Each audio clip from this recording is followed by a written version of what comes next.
आप सबको जय मसीह की।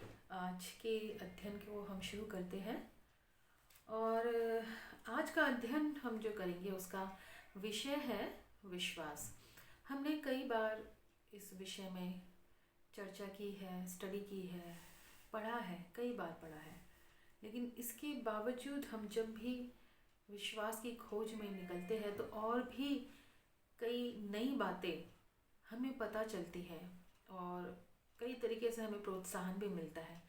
कभी कभी ऐसा होता है कि हम मन से तो कहते हैं कि हाँ विश्वास है, सब ठीक है, लेकिन कभी कभार हमारा विश्वास भी कहीं को खोने लगता है। तो अच्छा है विश्वास की जो टीचिंग है या विश्वास के ऊपर चर्चा कुछ दिनों बाद होती रहे तो अच्छा है, ताकि लोगों के अंदर से जो विश्वास है वो कम ना होने पाए।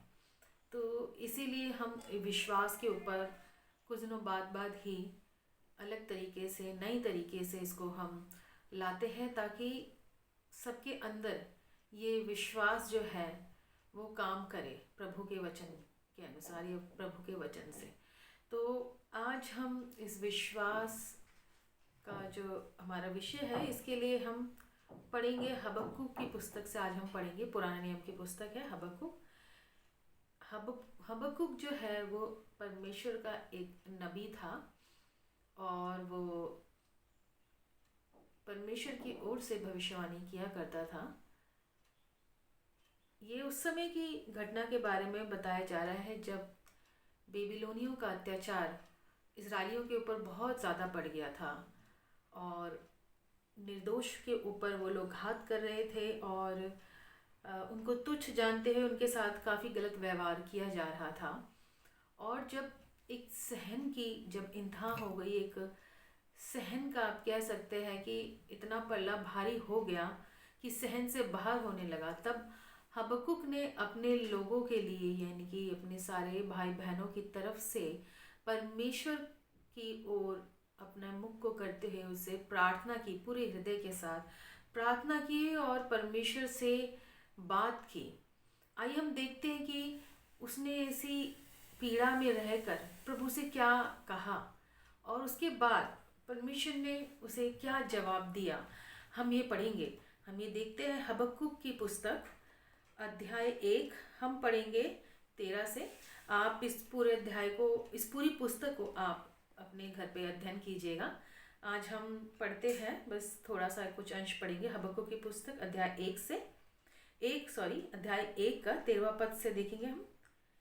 तेरी आंखें ऐसी शुद्ध है कि तू बुराई को देख ही नहीं सकता और उत्पात को देखकर चुप नहीं रह सकता। फिर तू विश्वासियों को क्यों देखता रहता है और जब दुष्ट निर्दोष को निगल जाता है तब तू क्यों चुप रहता है। देखिए, इसमें हबक्कुक जो कि परमेश्वर की ओर से नबी था, भविष्यवक्ता था, वो भली भांति इस चीज़ को जानता था कि परमेश्वर की आंखें इस प्रकार शुद्ध है कि वो अपवित्र बातों को भली भांति जान लेता है, उसे पता रहता है सही क्या है और गलत क्या है। और उसके फिर उसने लिखा उत्पात को देखकर तू चुप नहीं रह सकता। परमेश्वर कहीं पर भी अगर किसी निर्दोष के साथ कुछ गलत हो रहा है तो परमेश्वर को कभी भी सहन नहीं करता है। परमेश्वर को इसको देखकर खुशी नहीं होती है। तो हबक्कुक ने इसीलिए कहा कि फिर तो विश्वासियों को क्यों देखता रहता है कि जब दुष्ट निर्दोष को निगल जाता है तब तू क्यों चुप रहता है। उसने परमेश्वर कहा कि प्रभु तू जानता है, सब जानता है कि ये इजरायली जितने भी तेरे अपने लोग हैं ये निर्दोष हैं, इन्होंने कोई दोष नहीं किया, लेकिन इसके बावजूद इनके ऊपर जो अत्याचार किया जा रहा है तो उसको भली भांति जानता है, तू क्यों चुप है।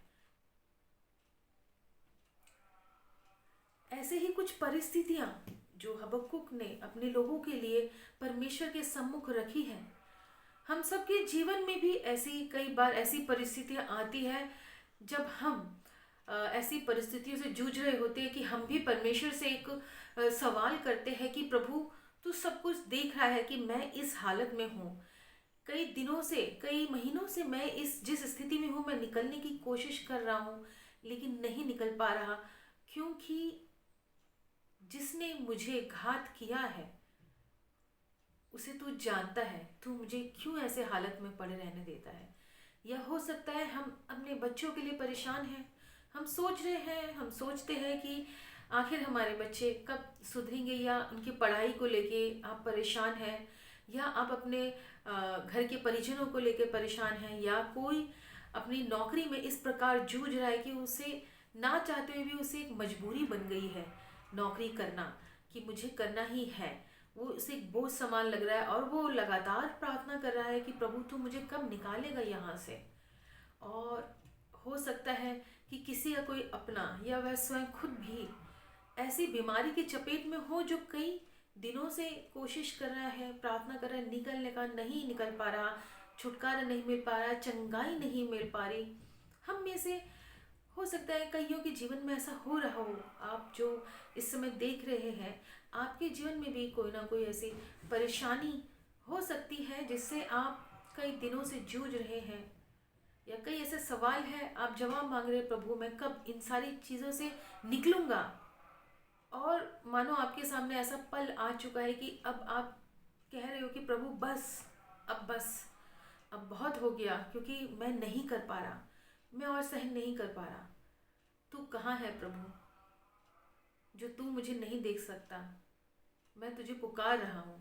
हम में से कईयों की स्थिति अभी इस प्रकार की होगी। आइए हम पहले देखते हैं कि जब हबक्कुक ने अपना ये सवाल, अपनी ये प्रार्थना परमेश्वर के सम्मुख रखी, तो प्रभु ने क्या कहा उनसे। हम देखते हैं इसी पेज में, अध्याय दूसरा, हबक्कुक की पुस्तक अध्याय दूसरा। मैं 3 से पढ़ूंगी और मैं देखूं मैं हम पढ़ेंगे और हम देखेंगे कि परमेश्वर ने इस तीसरे पद से, दूसरे अध्याय के तीसरे पद से जो भी बातें कही है हबक्कुक से, वो क्या कही है। आइए हम पढ़ते हैं।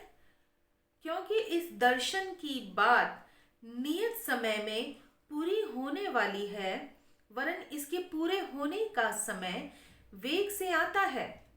इसमें धोखा न खाना, चाहे इसमें विलंब भी हो तो भी इसकी बाट जोते रहना, क्योंकि वह निश्चय पूरी होगी और उसमें देर न होगी।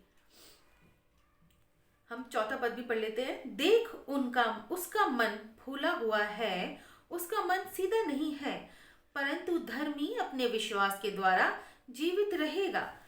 देखिए प्रभु ने यहाँ पर उसे दर्शन में कुछ बताया, कुछ कहा। हम सभी जानते हैं कि पहले परमेश्वर दर्शन के द्वारा अपने नबियों से, अपने भविष्यवक्ताओं से बात किया करता था, उन्हें इंस्ट्रक्शन दिया करता था, उन्हें बताया करता था कि तू ऐसा कर, इस प्रकार चल, या ये फैसला कर, है ना। बट अब हमें प्रभु यीशु की तरफ से एक पवित्र आत्मा मिली है जो सदैव हमारी डायरेक्शन के लिए, हमें अगुवाई देने के लिए खड़ी रहती है, प्रभु यीशु की तरफ से। तो इसमें जब परमेश्वर ने उससे बात की, हम ये देखते हैं कि क्या कहा। दर्शन में जब प्रभु ने उससे बात की तो क्या कहा। प्रभु ने क्या कहा कि दर्शन की बात नियत समय में पूरी होने वाली है। देखिए एक चीज मैं आपको बताऊं, परमेश्वर का जो वचन है, चाहे वो नए नियम का हो या पुराने नियम का, वो सबके लिए है।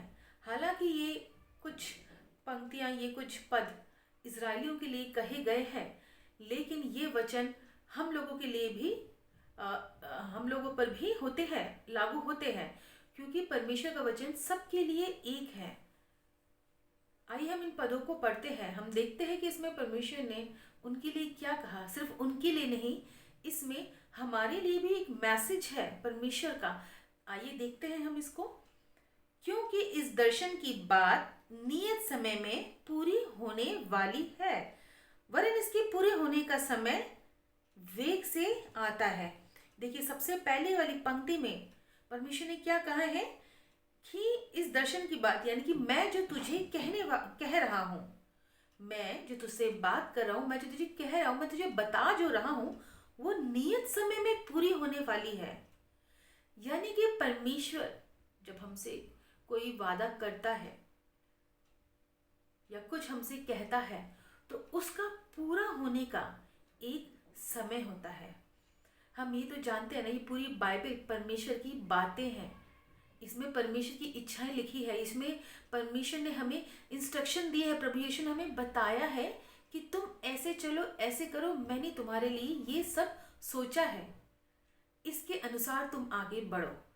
हम ये सभी जानते हैं ना। तो इस वचन में, इस पद में देखिए क्या लिखा है कि इन दर्शन की बात का, जो बात परमेश्वर कह रहा है, उसका नियत समय में पूरा होने वाला, वो उसके लिए नियत समय यानी कि एक समय निर्धारित किया हुआ है इस बात को पूरा होने के लिए।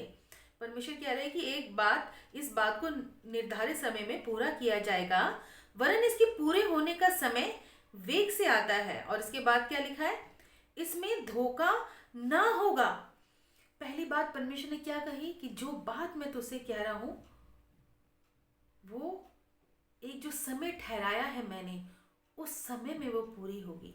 और दूसरी बात हमने क्या देखी, इसमें धोखा ना होगा, यानी कि परमेश्वर एक सिर्फ बात ही खोखली नहीं कह रहा। परमेश्वर, हमारा परमेश्वर विश्वास योग्य परमेश्वर है, जो ये कह रहा है कि तुझे किसी भी प्रकार का धोखा ना होगा। हम अपने काम को पूरा करने के लिए, अगर हम देखते हैं कि किसी काम में विलंब हो रहा है, अगर हम किसी चीज़ के लिए हम प्रार्थना करें नहीं हो रहा, तो हम क्या करते हैं, हम इंतज़ार करने की बजाय हम अपनी बुद्धि का इस्तेमाल करने की कोशिश करते हैं। हम कोशिश करते हैं कि जैसे हमें अच्छा लग रहा है हम उस प्रकार से कार्य करें, उस प्रकार से हम आगे बढ़े।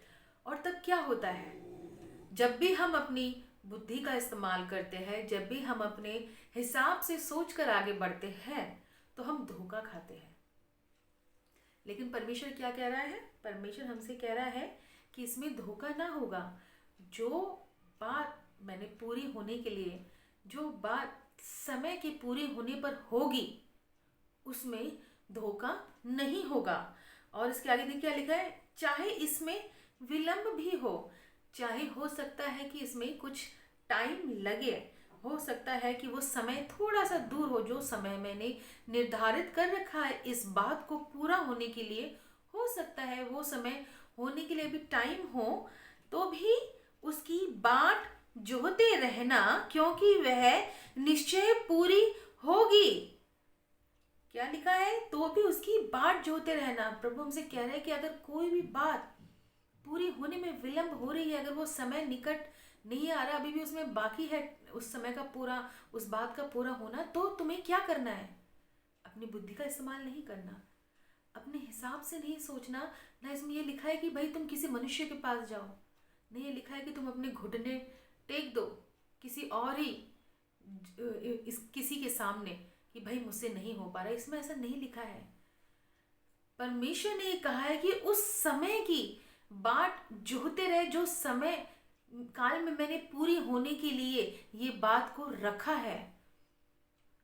और ये ऐसा क्यों, क्योंकि प्रभु कह रहा है कि क्योंकि वह निश्चय पूरी होगी, यानी कि प्रभु ने उसमें स्टैंप लगा दिया है, उसमें अपनी मोहर लगा दी है कि ये बात, अगर ये वचन मैंने तुझसे कही है तो वो निश्चय पूरी होगी।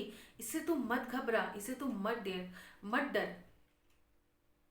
कभी कभी प्रभु की तरफ से अगर हमें कुछ डायरेक्शन मिलता है तो उसको पूरा होने में हमें समय लगता है, क्योंकि प्रभु हर काम अपने समय के अनुसार ही करता है।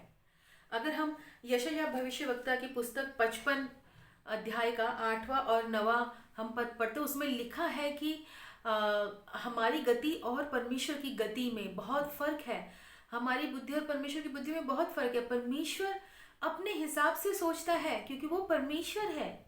हम मनुष्य हैं, हम अपने हिसाब से सोचते हैं। हम सोचते हैं कि जो भी हमने मांगा है, जिस चीज़ के लिए हम विश्वास कर रहे हैं वो हम जल्दी मिल जाए, या फिर हम सोचते हैं कि प्रभु ये सारी चीज़ें, इतनी सारी प्रॉब्लम आ रही है, तो देख रहा है कि मैं कैसी मुश्किल में पड़ी हूँ, मैं इस बोझ से दब रही हूँ, फिर ऐसे क्यों। फिर हम लोग क्या करते हैं, हम परमेश्वर को मौका ना देके अपने बुद्धि से कार्य करने की कोशिश करते हैं।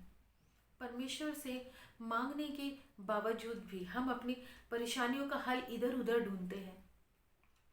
लेकिन परमेश्वर क्या कहता है कि उस समय का इंतज़ार करो जो समय मैंने तुम्हारे लिए रखा है, क्योंकि परमेश्वर जानता है कि जो चीज़ वो आपको देने वाला है या जो काम आपके लिए वो करने वाला है, उसके लिए सटीक वक्त, समय कौन सा है वो जानता है। उसी समय वो आपको वो चीज़ देगा, है ना। तो ऐसे हालात जब हमारे सामने आते हैं, जब हम महसूस करते हैं कि सब कुछ खराब हो गया, सब कुछ बिगड़ गया, तो परमेश्वर कहता है हमसे कि तुम क्या करो, तुम धीरज धरो, क्योंकि जो वचन मैंने तुमसे कहे हैं वो पूरा होना ज़रूरी है, वो ज़रूर होंगे। और मैं चौथा पद भी पढ़ूंगी, हबक्कुक की पुस्तक का ही। चौथा पद में क्या लिखा है? देख, उनका मन फूला हुआ है और उसका मन सीधा नहीं है। प्रभु कहते हैं कि चाहे तेरे बैरी जितने भी ताकतवर क्यों ना हो, वो बैरी कोई मनुष्य भी हो सकता है और उसके द्वारा काम करवाने वाला दुष्ट भी हो सकता है। और ज़्यादातर हमारे जीवन में जब भी कोई परीक्षा आती है या जब भी कोई ऐसी परेशानियां आके घेरती है, हम जानते हैं वो किसके तरफ से होती है। वो दुष्ट ही करवाता है, या तो किसी अपने जन के द्वारा, या फिर किसी भी मनुष्य के द्वारा, या फिर हमारे आस पड़ोस के द्वारा, या फिर हमारे भाई बंधु किसी के द्वारा भी हो सकता है वो हमारे सामने इस तरह की परिस्थितियां ले आए। दुष्ट कुछ पल के लिए तो ये सोचता है कि मैं बहुत बढ़ गया, और उसे लगता भी है, वो अपने आप को बहुत ताकतवर सोचता है और सोचता है कि मेरे से ताकतवर कोई नहीं, मैं सब कुछ करने की मेरी अंदर क्षमता है। यहाँ पे हमने वही पढ़ा ना कि उसका मन फूला हुआ है, वो गर्व महसूस करता है जब वो देखता है कि हम परेशानियों में घिर गए, हम दुखी हो रहे हैं, हम बेचैन हो रहे हैं, हम परेशान हो रहे हैं। तब दुष्ट को बहुत मज़ा आता है, वो बहुत खुश होता है, उसका मन फूल जाता है। वो ये सोचता है कि मैं बहुत ताकतवर हूँ। और कहीं ना कहीं उसे ताकतवर फील करवाना, जो करवाता है वो कहीं ना कहीं हम ही हैं, क्योंकि जब हमारे ऊपर ऐसी कोई परेशानी या विपत्ति या कोई तकलीफ आती है, तो हम क्या होते हैं? हम मायूस हो जाते हैं, हमारा जो विश्वास है वो डगमगाने लगता है। हम परमेश्वर से क्वेश्चन करने लगते हैं कि प्रभु तुमने ऐसे क्यों किया, किस लिए किया, क्यों हो गया, मेरे ही साथ ऐसे क्यों, क्या ये सब ही देखने के लिए मैंने विश्वास किया था तुझ पे प्रभु, ऐसा कैसे हो सकता है? मैंने तो इतनी प्रार्थना की, मैंने टाइड ऑफरिंग दिया, सब कुछ दिया, तो मेरे सामने ऐसी क्यों परेशानी आ रही है? क्यों मेरा बच्चा पढ़ने लिखने में इतना कमज़ोर है? क्यों मेरा हस्बैंड जो है वो प्रभु तुझ में नहीं आ पा रहा? क्यों मेरे जो बॉस है मुझ पर इस तरह का दबाव डाल रहे हैं? क्यों कई तरह की परेशानी की, क्यों मेरे जीवन में अभी भी ये परीक्षा चल रही है, मेरी समस्या हल क्यों नहीं हो रही? या मेरे बच्चे जिसके लिए मैं इतनी दिनों से प्रार्थना कर रही हूँ वो किसी गलत संगत में पड़ गए, प्रभु तू क्यों नहीं छुड़ा रहा? क्यों? क्यों? या तो ऐसा होता है कि हम हिम्मत हार जाते हैं, हम अपनी बुद्धि से काम लेते हैं, या फिर ऐसा होता है कि हम समझौता कर लेते हैं हर चीज से, गलत बातों से समझौता। लेकिन परमेश्वर क्या कहता है? हम इसके नीचे वाला पद पढ़ेंगे, परंतु धर्मी अपने विश्वास के द्वारा ही जीवित रहेगा।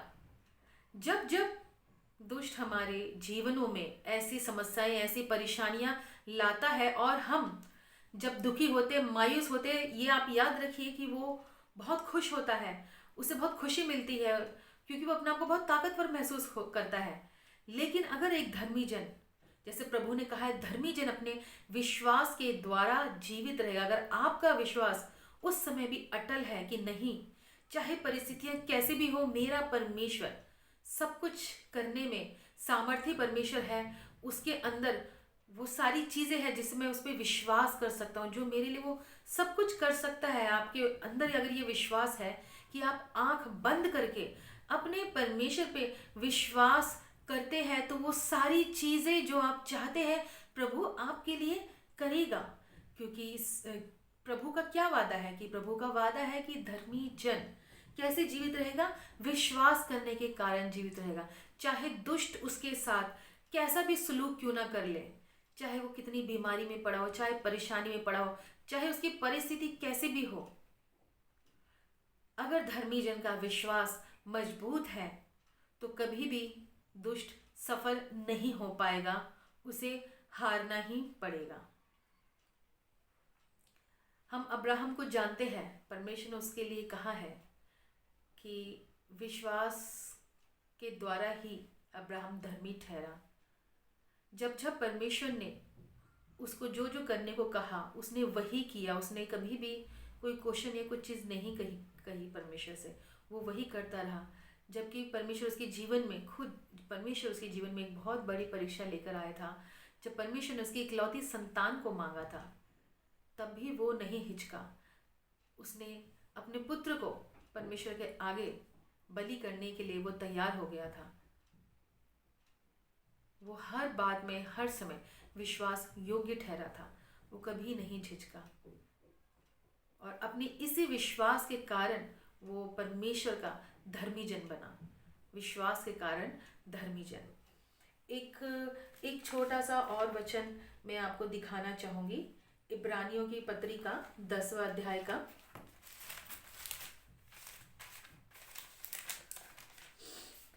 10वें अध्याय का हम पढ़ेंगे 38 वर्स पढ़ेंगे।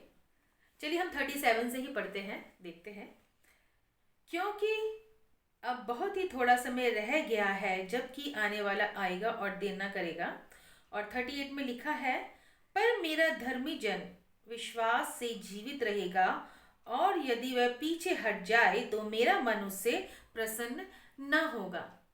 इसमें क्या कहा है परमेश्वर ने? इसमें परमेश्वर ने कहा है कि मैं प्रसन्न होता हूँ जब मेरे लोग मुझ पर विश्वास करते हैं, मुझ पे विश्वास रखते हैं, अपने विश्वास को कमज़ोर नहीं बनाते या मरने नहीं देते। अपने विश्वास को जब वो जीवित रखते हैं तो मैं प्रसन्न होता हूँ। मैं फिर से एक बार पढ़ूंगी। और यदि वह पीछे हट जाए तो मेरा मन उनसे प्रसन्न ना होगा। परमेश्वर चाहता है कि आपका विश्वास उस पर बने रहे, जैसे कि आप चाहते हैं कि आपके बच्चे आपके ऊपर विश्वास रखें। जो आप चाहते हैं आपके बच्चे वैसा ही करें, तो परमेश्वर भी आपसे यही उम्मीद रखता है कि आप भी उस पर इस प्रकार का विश्वास रखें कि आप, जैसे कहते हैं ना, आंखें बंद करके विश्वास करना कि मेरा प्रभु मेरे लिए सब कुछ कर सकता है। प्रभु, मैंने तुझे अधिकार दिया। अपने विश्वास को जीवित रखिए। देखिए, आपका विश्वास जीवित रहेगा तभी काम करेगा। अगर आपने अपने विश्वास को कमज़ोर कर दिया या उसे मार डाला तो विश्वास काम नहीं करेगा। विश्वास को जीवित रखना या विश्वास को कम रखना या विश्वास से भटक जाना, ये सब हमारे खुद के हाथ में है। अगर हम विश्वास में जीवित रहना चाहते हैं तो ज़रूरी है अपने विश्वास को जीवित रखना। हमें दो मन नहीं होना, क्योंकि अगर हम दो मन होते, एक हम कहते कि नहीं हमारा प्रभु करेगा, और दूसरी तरफ हम ये सोचते हैं कि उफ इतने दिन हो गए, ऐसा हो गया, पता नहीं कब होगा, कैसे होगा। या फिर हम सोचते हैं, डूब जाते उसी परेशानियों में, चिंता करते हैं कि नहीं, लगता है अब मुझे ही कुछ करना पड़ेगा, भाई अब तो बहुत देर हो गई, अब लगता है परमेश्वर ने मेरी सुनना बंद कर दिया है, कब होगा कब होगा। ये होता है विश्वास को कम कर देना। अपने विश्वास को जीवित रखिए। इसी पुस्तक की 11वां अध्याय के 6 पद में लिखा है, और विश्वास बिना उसे प्रसन्न करना अनहोना है, क्योंकि परमेश्वर के पास आने वाले को विश्वास करना चाहिए कि वह है और अपने खोजने वालों को प्रतिफल देता है। अगर आप प्रार्थना कर रहे हैं परमेश्वर से कि प्रभु तू मुझे दे, तू मेरे लिए कर सकता है, तो आपके अंदर वो 100% विश्वास होना चाहिए। और वो 100% विश्वास क्या होगा? जब आप पूरी तरह से ये परमेश्वर के आगे समर्पित होंगे कि प्रभु मैं जानता हूँ कि तू ही है जो मेरे लिए कर सकता है। अगर आप प्रभु के सामने बैठे हैं और आपके मन में दो तरह की बातें चले कि हाँ ठीक है प्रभु, मैं तुझसे प्रार्थना कर तो रहा हूँ लेकिन इतनी देर है, देखते हैं, फिर प्रार्थना करके उठे तो फिर हम अपनी उसी शारीरिक चिंताओं में घिर गए, उसमें पड़ गए, तो क्या हम प्रभु को प्रसन्न कर पाएंगे? क्या प्रभु प्रसन्न होगा ऐसे? इसमें लिखा है कि परमेश्वर के पास आने वाले को ये विश्वास करना चाहिए कि वह है। अगर सच में हम ये विश्वास करते हैं कि वह है, अगर हम सच में विश्वास करते हैं कि हमारा यीशु मसीह जीवित है, हम सच में ये विश्वास करते हैं और हमारी आशा है फिर से उसके बादलों में आने की, और हम विश्वास रखते हैं कि उसके ऊपर विश्वास के कारण ही हम जीवित हैं और हम उसके साथ जाएंगे। अगर हम सच में ये विश्वास रखते हैं तो क्यों हम इतनी छोटी छोटी चीज़ों के लिए अपने प्रभु पे क्यों विश्वास नहीं रख सकते? क्यों हम उनसे घबराते हैं या सोचते हैं कि क्या होगा? इतने दिनों से हम परेशानियों में पड़े हैं। तो मेरा आपसे यही कहना है कि अपने विश्वास को जीवित रखिए, अपने विश्वास को कमज़ोर मत बनाइए, उसे मरने मत दीजिए। क्योंकि अगर आपका विश्वास जीवित रहेगा तभी वो इंतज़ार उस निश्चित समय की बाट जोहेगा जब परमेश्वर ने उसको पूरा होने के लिए रखा है। अगर परमेश्वर कहता है कि मैंने तेरे लिए ये पूरा करने का वायदा है मेरा कि मैं तेरे लिए काम को करूँगा, तो वो करेगा।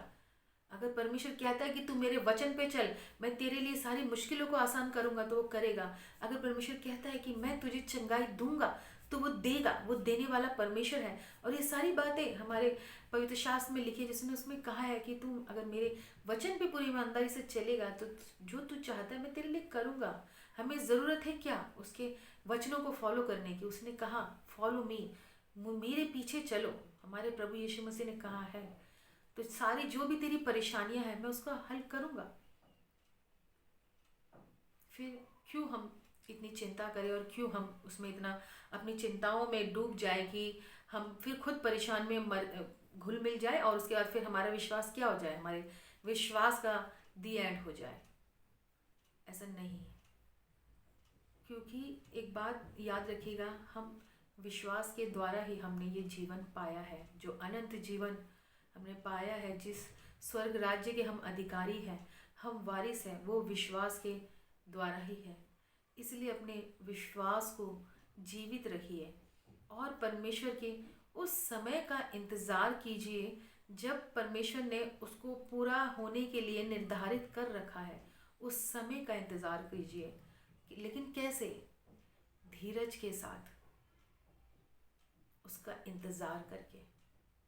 क्योंकि परमेश्वर के ऊपर अगर हमारा सच में 100% विश्वास है, अगर हम ये सोचते हैं, मानते हैं कि हमारा परमेश्वर ही हमारे लिए सब कुछ करने वाला परमेश्वर है, हमारा परमेश्वर ही जीवित परमेश्वर है, तो विश्वास रखिए उस पर। क्योंकि उसने एक समय रखा है हर चीज़ को बदलने का, हर चीज़ को पूरा करने का।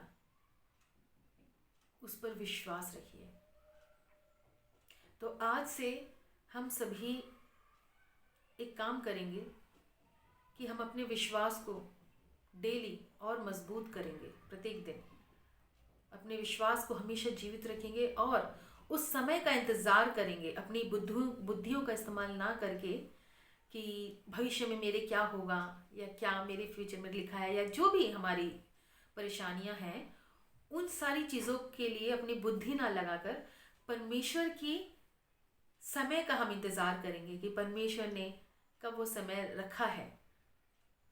क्योंकि परमेश्वर ने जब ये मोहर लगाई है कि मेरा धर्मी जन विश्वास से जीवित रहेगा, ये हबक्कुक को जो परमेश्वर ने कहा है कि हमारे जितने भी तेरे भाई बहन हैं, जितने मेरे लोग हैं, जितने इजरायली लोग, वो अगर विश्वास करेंगे तो जीवित रहेंगे। अगर हम सच में हम प्रभु के धर्मी जन हैं तो सच में हम विश्वास रखेंगे तो हम भी जिएंगे और हमारी जो आशाएं हैं वो भी जीवित होंगी, वो ज़रूर पूरी होंगी जो भी हमने प्रभु से रखी है। क्योंकि हबक्कुक को जो भी परमेश्वर ने इस दर्शन के द्वारा कहा था वो परमेश्वर ने पूरा किया था।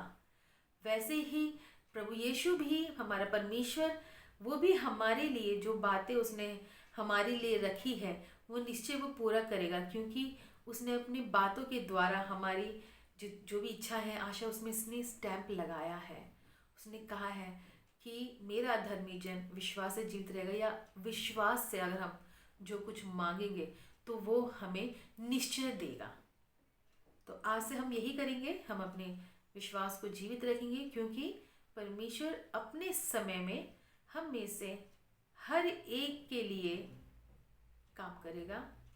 उनकी सारी आशाएं, जो प्रार्थनाएं हैं, वो निश्चय पूरी करेगा।